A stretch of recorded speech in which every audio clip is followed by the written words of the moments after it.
Hi everybody. Today I'm back on the log job. Brenda's here with me today. Hello. Instead of horses in my trailer, I have my sleds. We finally got them repaired enough to use them, or at least we hope we have. So we'll get these out and I'll explain a bunch more things. And not today, but hopefully in a few days, we can show you us using these sleds and hauling logs up this hill. Can I just say, look at that pretty color. I love the old patina on things, and isn't that pretty? Women. It looks like it's definitely been painted 2 times because there's green and there's blue. So. Okay. So, like, is this gonna be super heavy? No. You don't think so? Nope. Big piece of wood. Okay, let's just grab right here.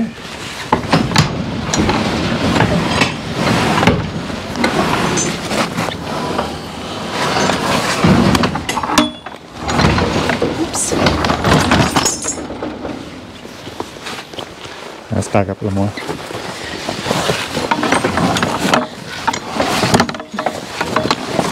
Oh, you're turning. Okay, this is the back sled. So pull it back a little more.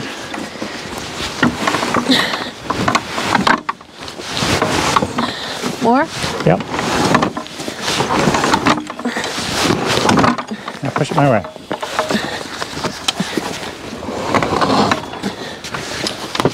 Get off those chains. That's good right there. A little more. It's good. When it sticks fast.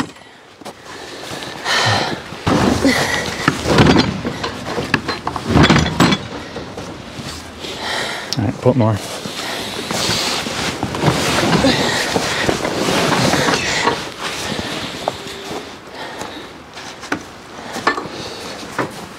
So we're going to swing this right down, hitch right on.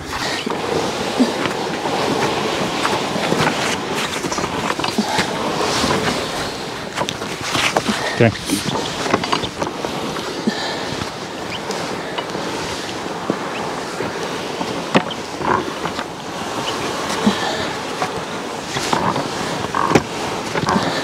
Hold it. That don't matter. Okay.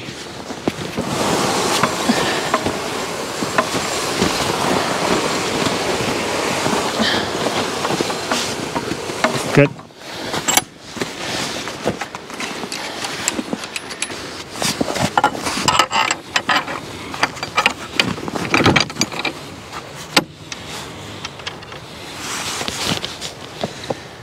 I can really hear the wind in the trees this afternoon. They're really blowing up there.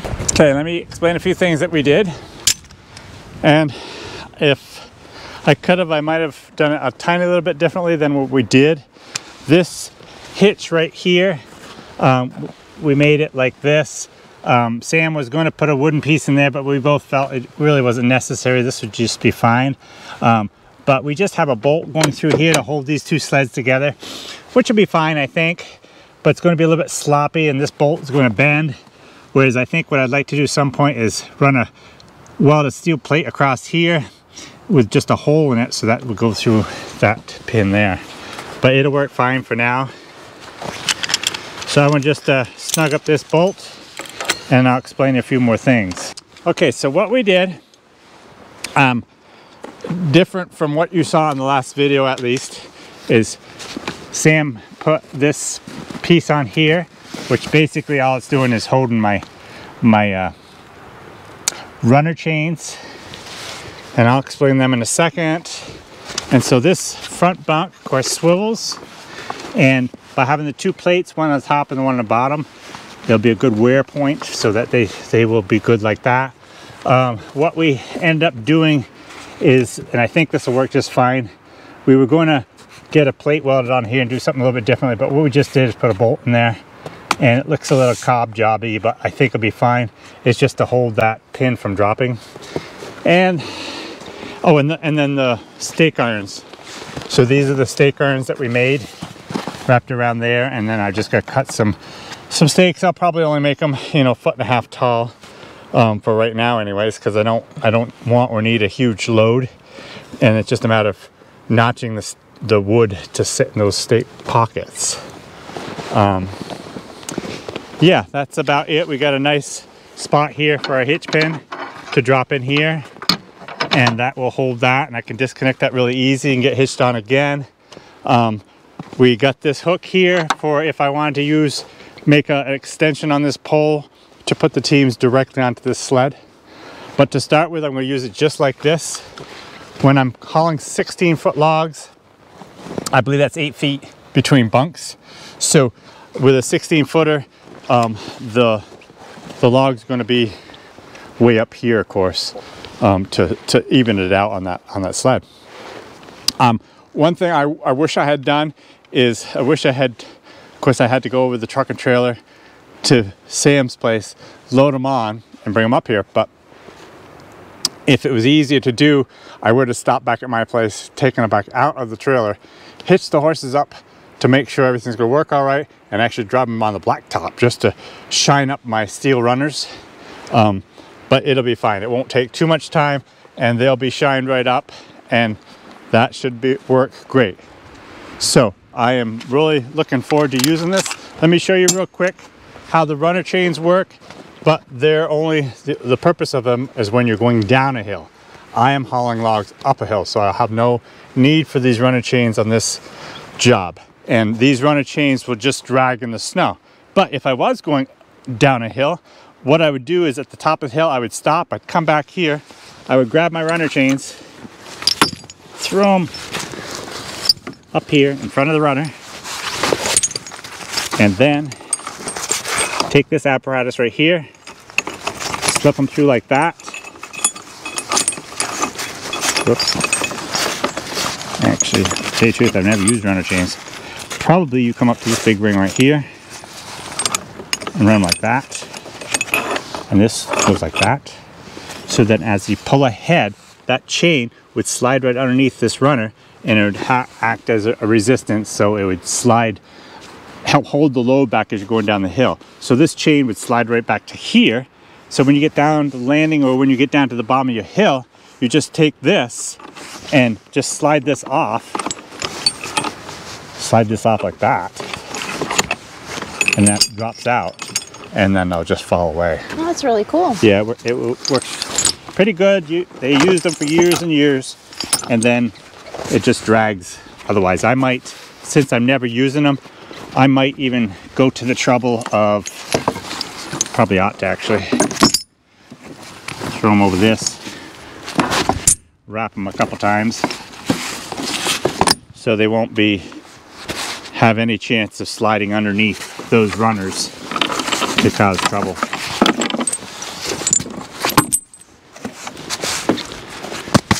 Okay, so now all I need is the stake irons, and I'm ready to go. After I get loaded up, I can just take my regular chains that would be on my cart that I use for skidding and hitch them into here, throw them over the side, have one on each side, however I need, and my binder, and that'll work great.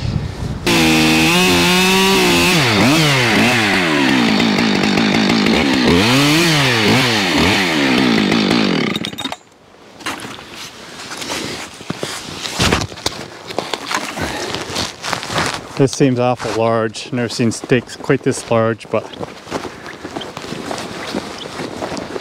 I'm surprised at how short you made it.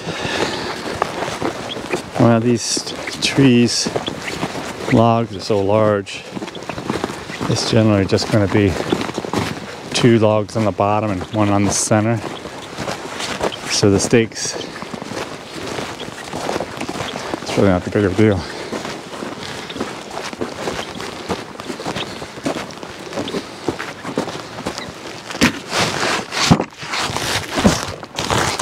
Okay, don't need them that big after all. It's good.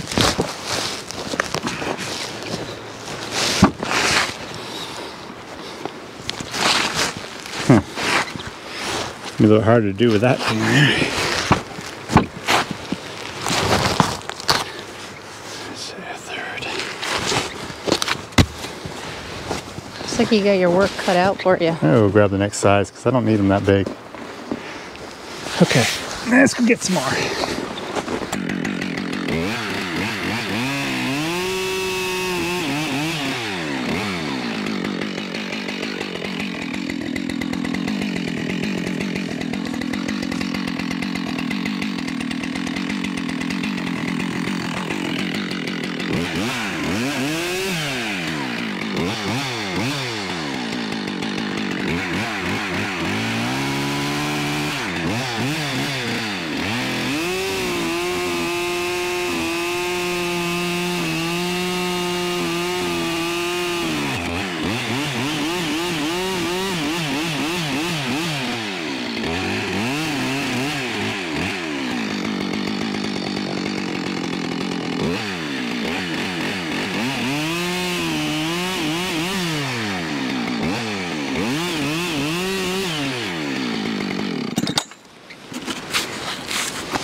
Nice. It's actually easy to cut it while it's still in the log because that holds it while I cut the notch.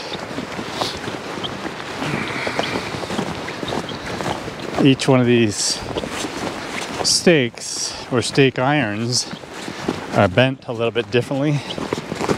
So after you get them set, they'll be for only that one spot. Slide right in? No. Nope. Didn't really expect it to.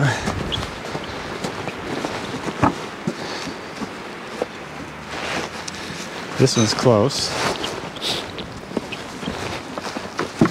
See, it's possible. I think this is a 6x6, and this one here might be closer to 7. So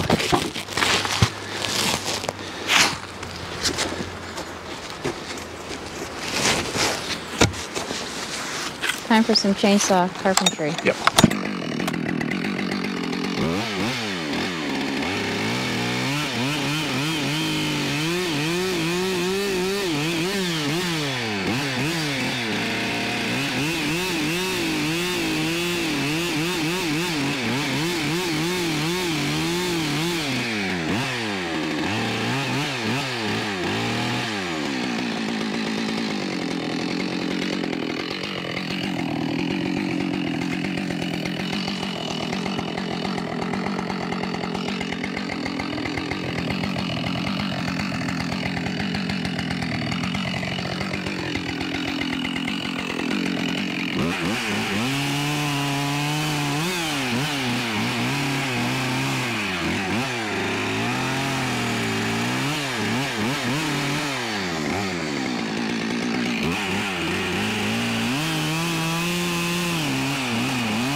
So that's good enough. What you need to do is be able to pull these out of here, so when you get to the landing you can unload. But it will actually. You got that there, so you can't. Yeah, I got this here, so it's not gonna go down there very deep unless I notch it anyways. And this wood will actually dry and shrink quite a lot. So I just soon have it a little bit tighter anyways. So let's see if we can get another one in. What I might do is actually take and shave this, because I don't need it quite this big. It actually adds more weight to the whole thing. And I might just shave it so I can have it so I can grab it with just my hand. Mm-hmm. Yeah, because you have to keep taking that off all the time. Well, hopefully not. Hopefully I won't. Oh, really? So I think we're gonna see if I can't notch this one and put this in the small end down.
Good, eh?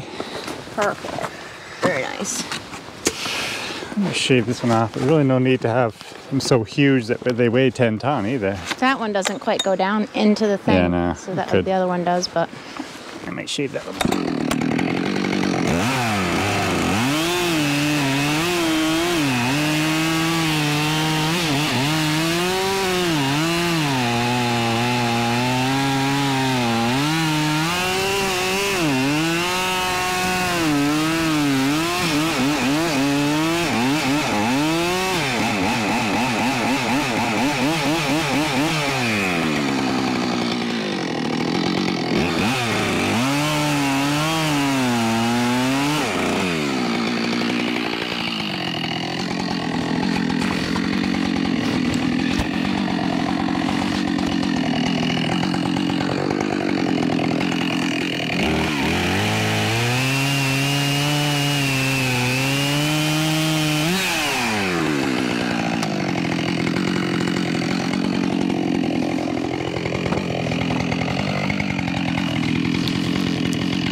But when it shrinks, it probably will, right? Yeah, that's fine. I can shave it off the same height as that. Maybe I'll go down a little bit more.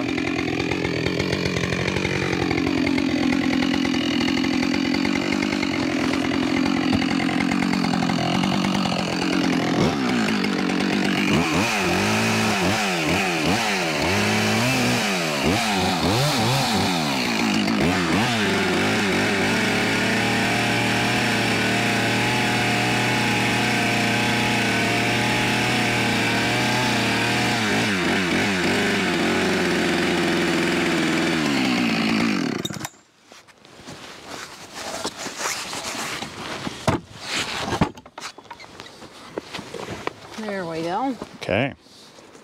2 down, 2 to go.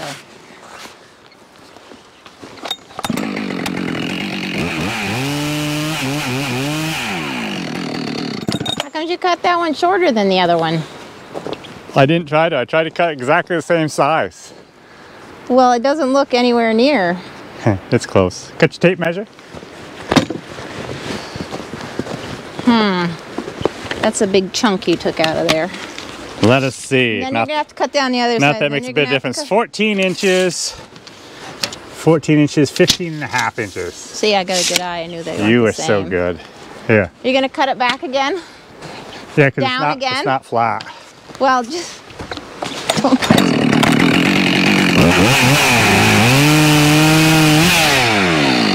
Still not flat. Yeah.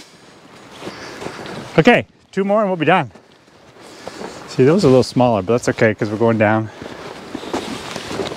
Well, it's nice you got a tree right close by here.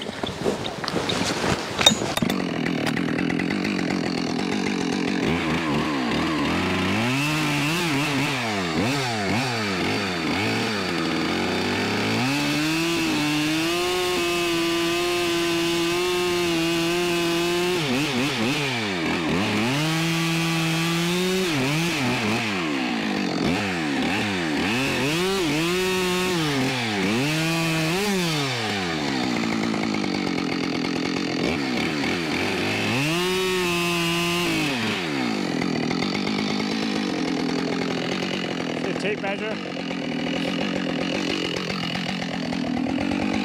That one will work, but I don't know if this one's big enough.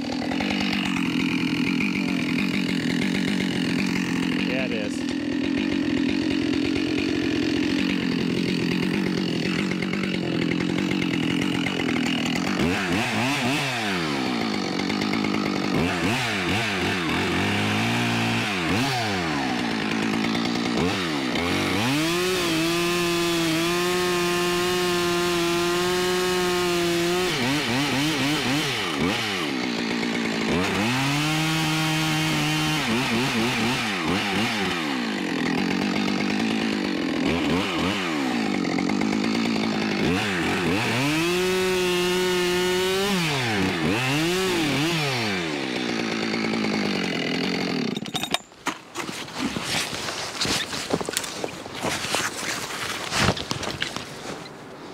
Okay, one of these?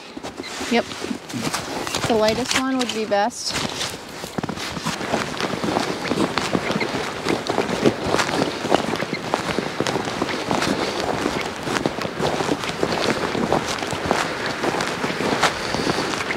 take that smaller. Go the other way, other side with that one.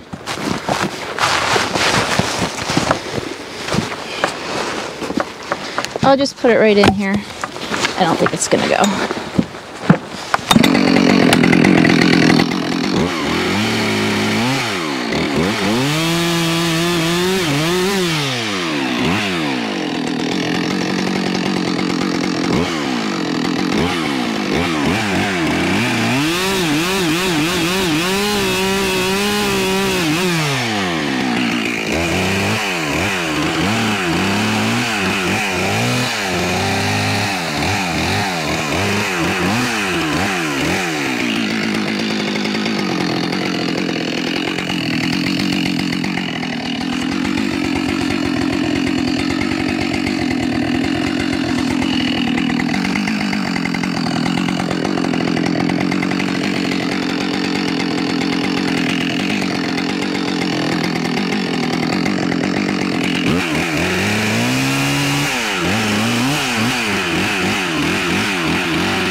What's wrong with that? Nothing's wrong with that. Those are higher than the back ones. Do you care or do you? Yeah, but they're the same height this way.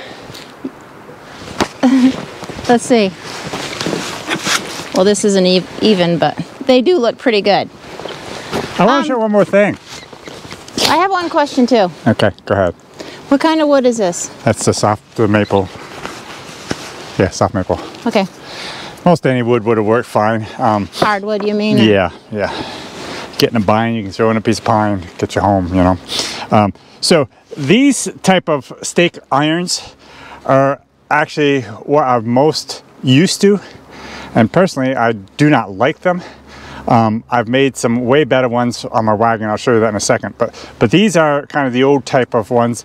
The problem with them is you have to, every time you lose a stake or break a stake, you got to go through all the troubles of making a new stake, and only, you know, this stake won't fit over there or that one won't fit over there. They've got to be individual stakes. So if you lose one, they're not interchangeable without work, at least most of the time.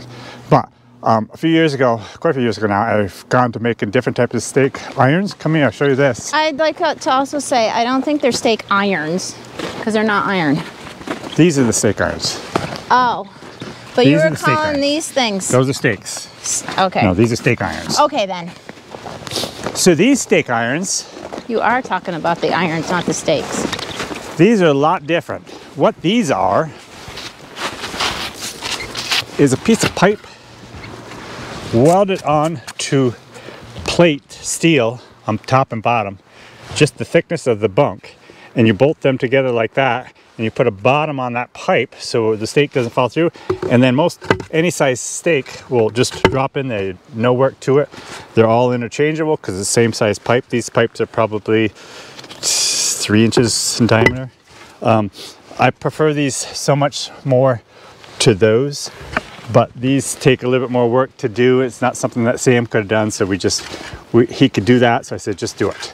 And you know, those stakes are, it's not like we're going down the road with them really fast and that they'll fall out. Those stakes should be perfectly fine. I'll be surprised if I need another stake in 2 years, you know, because they should be fine. Well, what's amazing to me is that those stakes right there, just like a little fence post or something. But generally, I don't put logs against the stakes. They're just there as you load them on so they don't fall off until you get the chain on. So that makes sense. Okay, we are done. Let's head it home, and hopefully the next time I see you, we'll be hauling logs.